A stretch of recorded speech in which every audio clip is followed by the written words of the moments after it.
Today I'll be teaching you guys how you guys can deactivate your Messenger account. Pretty simple. First thing after you open Messenger, click on the three line at the top left of your screen, and then you want to click on the setting icon at the top. Once you click on it, scroll all the way down at the bottom until you see the option called See More in Account Center. Click on that and it's going to take you to your Facebook account center. Over here you want to click on the option called Personal Details, and inside of Personal Detail, the last option, Account Ownership and Control, click on it. From over here, the second option, Deactivation or Deletion, click on it. Once you do that, you want to choose your Facebook account because Messenger is linked with Facebook, not Instagram. Once you click on that, make sure Deactivate Account is ticked. Do not click on Delete, it'll delete your account. So click on Deactivate Account and click on Continue. Once you do that, it's going to show you like if you deactivate your Messenger, your Facebook will also be deactivated, which means the page which is linked with your Facebook will also be deactivated. So if you're okay with that, click on Continue. And on the next step, it's going to ask you for the password of your account. So just enter the password of your account and click on Continue.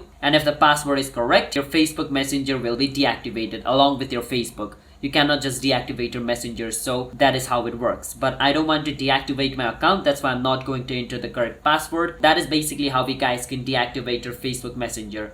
So if you guys found our video helpful, hit the subscribe to our channel How to Guide. I'll see you guys next time.